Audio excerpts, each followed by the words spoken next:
حامدا و مصلیًا اما بعد، مشکلات اور پریشانی کا آنا اللہ کی ناراضگی کی دلیل نہیں ہے، بلکہ ہو سکتا ہے اللہ تبارک و تعالی بندے سے راضی ہے، وہ چاہتا ہے کہ بندہ میری طرف متوجہ ہو، صبر کرے، اس کے اوپر میں اس کو ثواب دوں۔ یہ بات ہم کو اللہ کے نبی جناب محمد رسول اللہ صلی اللہ علیہ وسلم کی اس روایت سے پتہ چلتا ہے، جس کو ترمذی نے روایت کیا ہے۔ اللہ کے نبی صلی اللہ علیہ وسلم فرماتے ہیں اذا اراد اللہ بعبد خیرا عجل له العقوبۃ فی الدنیا، اللہ تبارک و تعالیٰ جب کسی بندے کے ساتھ بھلائی کرنا چاہتا ہے تو دنیا میں اس کو مصیبت دیتا ہے۔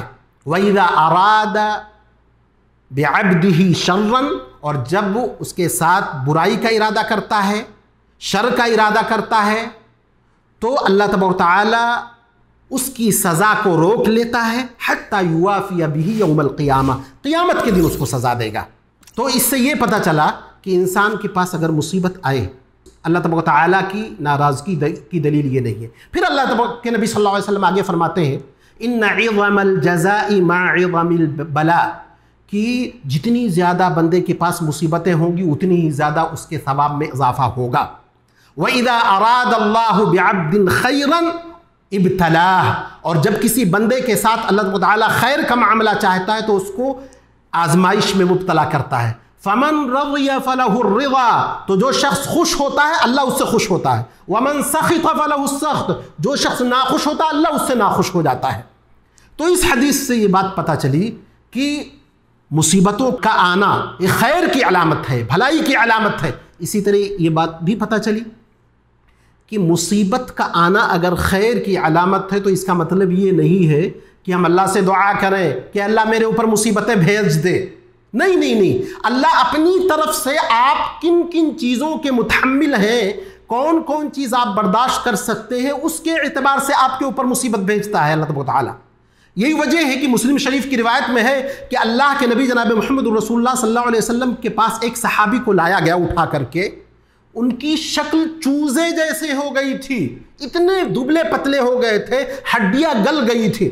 اللہ کے نبی صلی اللہ علیہ وسلم نے فرمایا کیا حال ہے تمہارا؟ انہوں نے کہا کہ میں نے دعا کی تھی اے اللہ آخرت میں جو عذاب مجھے دینا ہے دنیا میں دے دے۔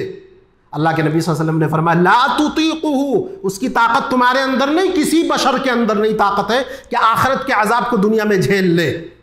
پھر اللہ کے نبی صلی اللہ علیہ وسلم نے ان کو ادب بتلایا، تم کو یہ کہنا چاہیے ربنا آتنا فی الدنیا حسنۃ وفی الآخرۃ حسنۃ وقنا عذاب النار، اے میرے رب مجھے دنیا اور آخرت کی بھلائی عطا فرما اور آخرت میں اپنے عذاب سے بچا لے۔ تو یہ دعا تم کو کرنا چاہیے، اور یہ نہیں کرنا چاہیے اللہ مصیبت بھیج دے، پریشانیاں بھیج دے، نہیں، اللہ اپنی طرف سے جو بھیجے اور اس پر آپ صبر کر لے جائیں تو آپ کا اعلیٰ مقام ہے، آپ کا ثواب زیادہ ہے۔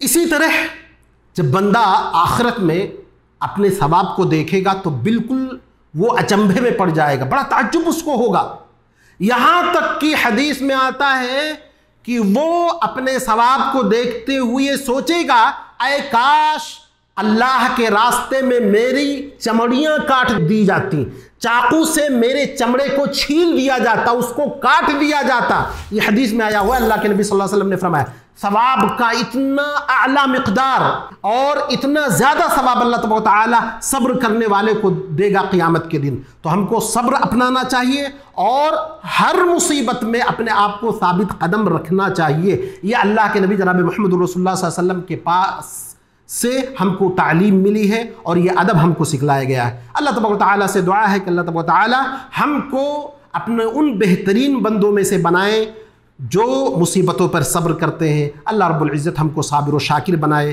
اللہ رب العزت والجلال ہم کو نیک عمل کی توفیق عطا فرمائے۔ وآخر دعوانا ان الحمد للہ رب العالمین۔